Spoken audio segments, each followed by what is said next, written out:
Have you ever wondered that when we fall sick, where does the healing come from? Does it come from just the medicines, or it comes from something that we really cannot explain? Watch this episode till the end, because today we are going to discover those invisible things that really keep us going, especially when everything seems to be falling apart.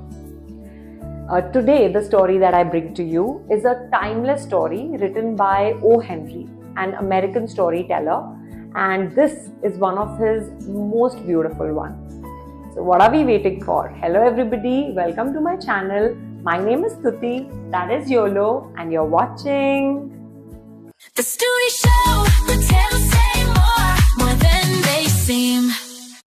So once in New York, in a small apartment, lived two young artists, Sue and John C. In New York, finally the winters arrived. Cold, harsh, unforgiving.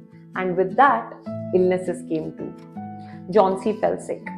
The doctor visited and the doctor said her body is extremely weak. But more than that, she has lost the will to live. Now Sue couldn't understand. How can someone just give up? But John C., she had decided. She kept staring at a vine that was growing outside the window. Sue tried everything, reason, emotion, hope, but all in vain.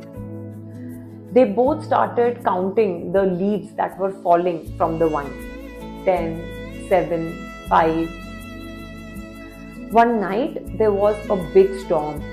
Harsh winds, violent rain, and that night it felt as if nothing would survive. The next morning, when John C. woke up, she looked outside the window. She saw that there was one leaf still on the vine, untouched, unmoved. A few days passed, but that leaf refused to fall. That is when John C. thought to herself, if that leaf can hold on, then maybe I can too. With that, her hope returned and her body followed. A few days passed and then the truth was revealed. The leaf was not real. It was painted by an old painter named Barham. Now Barham lived in the same building as Sue and John C., and he treated Sue and John C. like his own daughters. His entire life, Barham always wanted to create a masterpiece, but he really couldn't until that night. When he got to know about John C.'s belief, he made a decision. He went out that night in the storm and he painted that leaf. When he got back, he got pneumonia and he died. But in that moment, he had already created his masterpiece, not on a canvas, but in someone's life.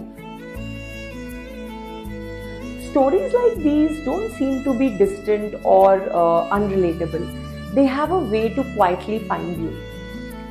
There was once a moment in a hospital bed, a person lay still for days, weak, exhausted.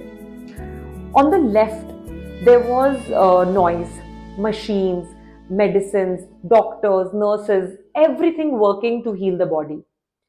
And on the right, outside a large glass window, right at the treetop, sat a bird. For days, the person lay on the bed and kept looking at the bird. The bird would, for most part of the day, sit quietly, sometimes flap its wings, sometimes fly away, but always come back and then sit. In a world that was filled with noise, commotion, constant movement, the bird was still. And with that, the mind became still too. Now, on the day of discharge, nothing seemed to be going well. The body was weak, the reports were not right. And that day, the person lay there, tired, defeated.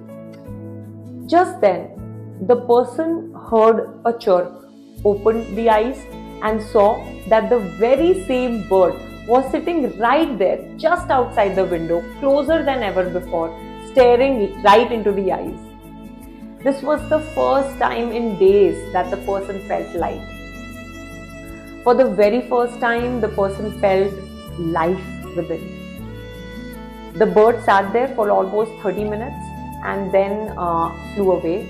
And on the same day, the person got discharged as well. Now, for the reveal. This is not a story that I just came across. This is a story which is mine. I usually don't talk about my personal life here because I'm in no position to set an example for anyone. But this channel is about sharing deep stories which help us understand life a little better. And for that, what stories can be better, more honest than the ones that you have actually lived through? And for that reason, I decided to share this story because this is not something I just came across. This is a story that I actually experienced.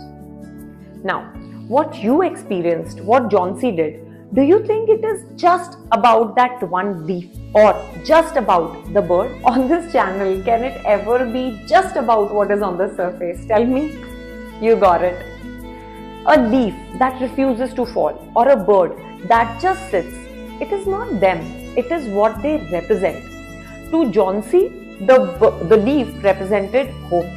And for you, the bird represented peace. So it is not about what we see. It is what we feel through it. Because when the body is weak, the mind searches for some anchors. Something that calms it, something that soothes it. And not just in sickness, even in day-to-day lives. Sometimes it could be just a message at the right time, a song that makes you feel safe, or maybe even just a daily ritual. Right at the beginning of this video, we asked a question. In sickness, where does the healing come from? Is it just medicines? It is not just the medicines. Of course, medicines, treatment is essential. That is the foundation.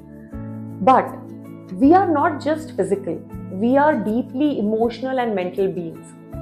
And sometimes, even when the body is being treated, the mind gives up. And that is when there is something that we need called anchors, like hope, peace, stillness. Something that actually gives us the motivation to keep going when everything else seems to be falling apart. Because it's only when the mind becomes still, that is when the body finds its strength again. So that's the story for today, guys. I hope you enjoyed, and in the comment section today, do share with me what are those anchors in your life that keep you going on. Thank you so much for watching my channel. Do remember to like, share and subscribe. Thank you so much. Bye.